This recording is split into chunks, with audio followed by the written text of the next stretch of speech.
好的，我们今天来深入探讨的是一点非常有趣的资料哦。主角是台湾一个叫做林根吉吉的开运小物品牌。你看你手上的这些资料，内容真的，可以说是包山包海。真的，从古老的印度神话，对，然后创办人有点曲折的人生故事，一路又跳到现代的网络迷因。甚至还牵扯到一段横跨70年的折纸艺术史。没错，所以我们今天的任务就是要来看看这些天差地远的东西到底是怎么都在一起的。一个据说源自石器时代，象征宇宙创生力量的神圣符号，最后是怎么变成一个您我都能亲手折叠、造型还有点可爱的飞行洋具吉祥物。哈哈，对。好了，我们来一起解开这个谜题吧。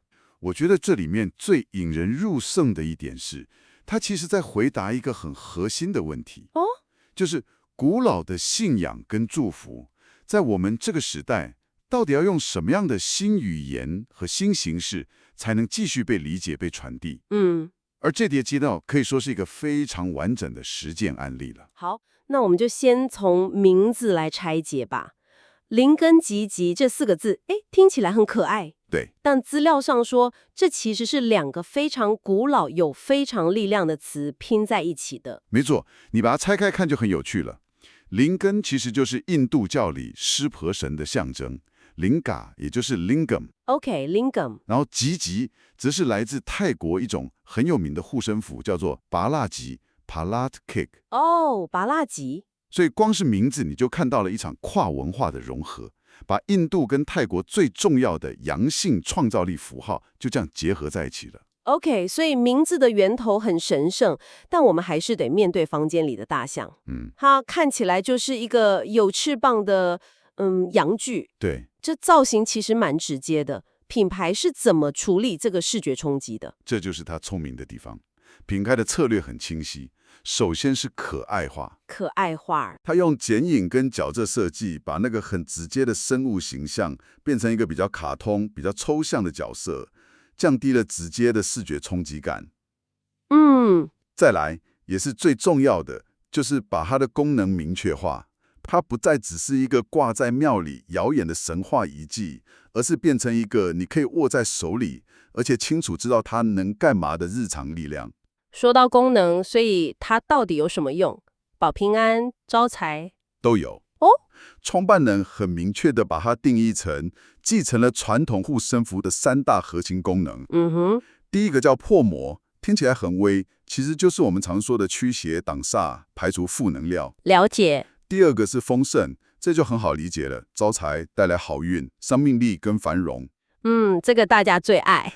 第3个比较特别，叫正缘。正缘就指爱情吗？不只是而是促进所有和谐的人际关系，提升个人魅力。哇！等于是把一个古老的符号翻译成非常具体、贴近现代人需求的实用工具。好，一个小小的折纸要有这么强大的力量，那它背后的能量来源肯定不简单。没错，资料把这一切都追溯到印度教里那位最大也最复杂的神奇湿婆神，对吧？对，一切的核心都来自湿婆。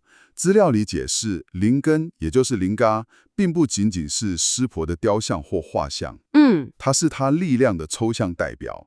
它象征的不是单纯的升值，而是一种宇宙级别的创造与毁灭的永恒循环。哇，是阴与阳2种终极能量的结合点。在印度教哲学里，灵根跟它的基座尤尼合在一起，就代表了整个宇宙。这里有一个品牌自己诠释的起源故事，我觉得写得非常有画面感。他们称之为宇宙的种子。这个故事很有趣。故事大概是说，当一个宇宙结束后，创造神梵天和维持神毗湿奴就请毁灭神湿婆来帮忙创造下一个宇宙。然后湿婆就进入了非常深度的修行，据说长达数千年，去凝聚下一整个宇宙所需要的创世能量。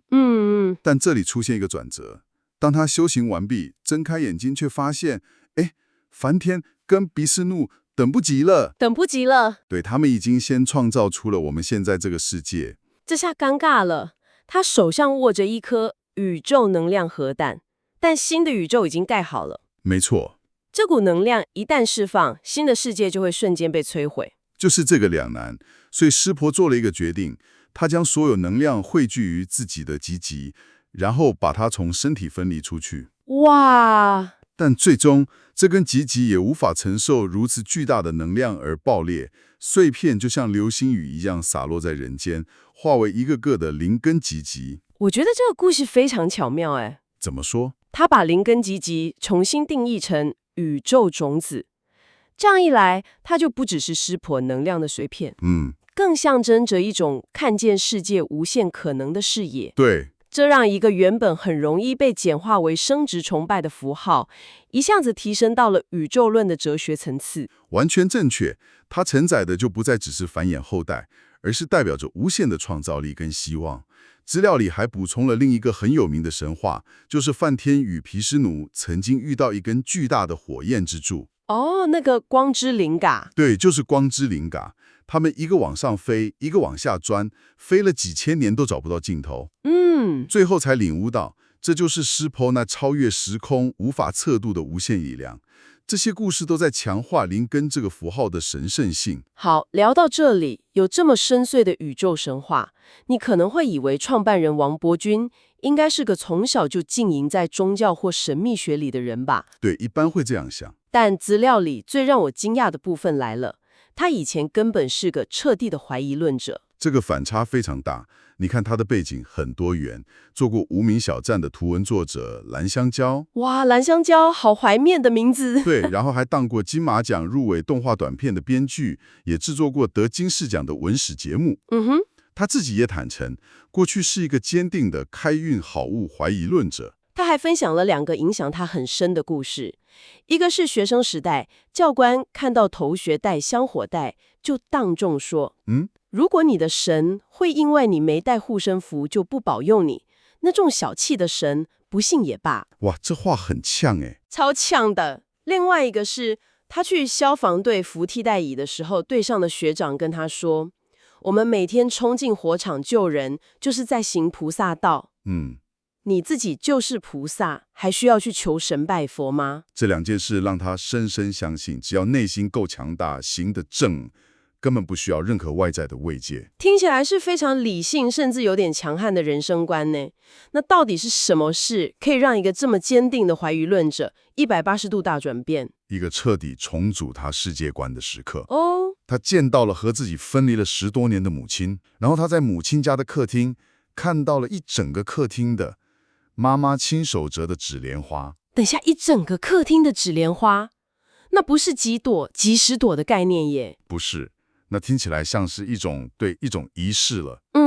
而且每一朵纸莲花上面都写着他的名字。他的母亲会定期把这些累积起来的莲花拿到庙里为远方的他烧掉祈福。哇！在那一刻，他突然领悟到一件事。那些被像他一样的强者视为多余，甚至是迷信的东西，在一位无法触碰、无法照顾到自己孩子的母亲手里，是唯一能够传递他的爱与担忧的载体。我光是想象那个画面，一个妈妈10几年见不到儿子，只能透过这种重复的安静的方式，把他的爱和担心一点一点折进去。哇，这真的很震撼。是，这完全改变了护身符在他心中的意义。没错，所以他决定他要做一个给凡人的温柔，一个看得见的信念。给凡人的温柔。灵根吉吉从那一刻起就不再只是一个开运小物，它的核心变成了一份要给予那些感到软弱无助的人们的一种踏实的支撑。所以，在有了这个深刻又感性的核心理念之后，最终的创意火花竟然是来自一个网络迷因。对，这转折也太现代了吧！这就是故事好玩的地方。资料上说这跟新冠疫情有关，那种全球性的不安感让他开始研究开运物。直到2021年，他偶然在网络上看到一张趣味折纸的教学图，标题非常直白，就叫折一个 JB 给你的朋友。折一个 JB 给你的朋友，你真的没办法编出这种剧情耶。在经历了那么深刻的母爱启示之后，最后的灵感竟然是来自一句折个屌送你朋友。嘿嘿，这大概是我听过最21世纪的品牌起源故事了。真的。但这个瞬间点燃了他。他立刻确定了2件事：第一，开运物的造型要做成集齐；第二，核心创作方式必须是折纸。为什么是折纸？选择折纸这个媒介其实非常关键。你想想，在东方文化里，折纸本身就带有很深的精神性。像金元宝或是纸莲花。对，从拜神招财的金元宝到追思亲人的纸莲花，那个折叠的动作本身就是一种祈福仪式，而且还很亲民，容易传播，让祝福这个行为从去庙里求，变成一种可以亲手实践赠予他人的温暖举动。完全正确。至于选择阳具造型，也不光是来自那个迷因的玩笑，他做了很多跨文化研究，发现这在人类历史上是一个非常普遍、非常古老的正面符号。真的假的？真的。从不丹人挂在家门口用来招财辟邪的巨大阳具图腾，到古罗马士兵佩戴的长着翅膀的阳具护身符法西努斯。翅膀阳具。对，再追溯到我们中华文明，祖先的祖这个字，它的甲骨文写法其实就是一个阳具的象形。所以他发现自己其实不是在搞怪，而是在重新挖掘一个被遗忘的跨文化的古老符号。没错。然后他在研究的路上还真的找到了一位精神导师。谁呀？一位名叫格申勒葛曼 （Gershon Lehman） 的美国学者。格申勒葛曼这位学者非常传奇，他早在1953年就已经用1张美金钞票折出了一尊湿婆灵根。1953年，那也太早了吧？那时候的社会风气，做这种事肯定会被当成怪胎。他确实是个非主流的怪才。勒格曼是一位研究黄色笑话心理学、情色文学等等禁忌文化的权威。但同时，他也是将日本折纸艺术 origami 系统性的介绍到西方世界的关键推手。哇！他一生的志业就是为那些被主流社会认为难登大雅的东西，赋予他们应有的学术与艺术尊严。所以，创办人看到勒格曼的故事时，感觉像找到知音了。资料上说，他觉得这是一场跨越70年的对话。是的，他在3个层面上产生了共振。第一是去污名化，勒格曼为情色文化辩护，他为阳具符号证明。第二是文化桥梁，勒格曼把东方的折纸带到西方，他把印度的神话带给台湾的年轻人。第三也是最重要的，是追求本质。创办人认为，勒格曼当年折叠的是对生命起源的纯粹敬意，而他现在的灵根集集，就是试图将这份敬意转化为现代人可以使用的精神护肤。哇，这让一个原本可能只是个有趣创意的品牌，一下子承接了一份未完成的文化志业。对，这个品牌已经融合了古老神话、个人故事、网络迷因和学术传承，够复杂了吧？但还没完，他们甚至把触角伸向了音乐。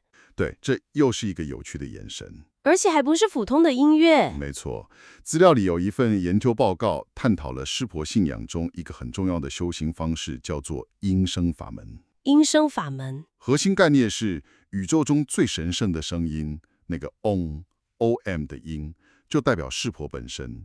所以声音是一种非常强大的，可以直接连接神性的方式。所以他们基于这个古老的哲学，成立了一个音乐子品牌，叫做所长乐团 SZ1P Band。我本来以为他们会去找一些世界音乐家来合作，做一些很空灵的翻唱之类的，结果他们用的是 AI。这就是这个品牌一贯的风格，真的很闹欸。他们把最古老的哲学、声音及神性，跟最前沿的科技 AI 音乐生成直接结合在一起。他利用像 Suno AI 这样的工具，去创作主题紧扣湿婆与灵根的音乐。这到底会是什么样子 ？AI 生成的湿婆神咒舞曲，听起来就很超现实欸。确实如此，他们有一个实验性的作品，叫做《舞曲大天咒合集》，里面结合了多国语言，把传统文化的元素跟现代 AI 艺术的随机性、拼贴感融合在一起。这也完美体现了品牌一个很重要的创作信条，叫做以荒谬对抗荒芜。以荒谬对抗荒芜，这句话很有意思，可以解释一下吗？我的理解是现代生活常常让人感到一种意义上的荒芜或空虚。有时候会。与其用严肃的大道理去对抗这种空虚，不如用一种充满游戏精神的、看似荒谬的好玩的方式去解构它、填补它。哦，我好像有点懂了。就像用一个网络迷因去重新诠释一个万年符号，或是用 AI 去唱诵古老的咒语。它把一个抽象的信仰，透过视觉的折纸和听觉的 AI 音乐，变成立体而多元的体验，让古老的能量用一种全新的，甚至有点搞笑的形式，在现代社会里重新流动起来。所以，今天我们拆解的这些资料描绘出的图像，真的远比表面上一个可爱的开运小物来的深邃太多了。灵根吉吉，它既是古老神话的现代转译，也是创办人个人生命故事的温柔结晶，更是一场跨越文化、跨越时空的创意对话。他用一种很轻盈、很有趣，甚至有点荒谬的方式，让我们重新去思考祝福这个古老的行为。从一位母亲为远方孩子折的纸莲花，到朋友之间互相赠送的趣味折纸，形式天差远远。但那份想要传递心意、传递力量的本质，其实是完全相通的。没错，它让我们看到，即使在一个凡事讲求科学与理性的时代，人们心中对于那份看得见的信念的需求，其实从来没有消失过。这整个项目从一个网络迷因开始，最终重新诠释了一个可能已经存在数万年的人类共通符号。这也为你留下一个值得思考的问题。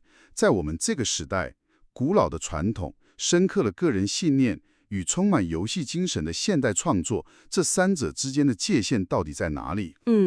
一个源自个人经历与网络文化的全新诠释，在什么时候它本身也可能悄悄地演变成为一种新的传统，一种属于我们这个时代的看得见的信念呢？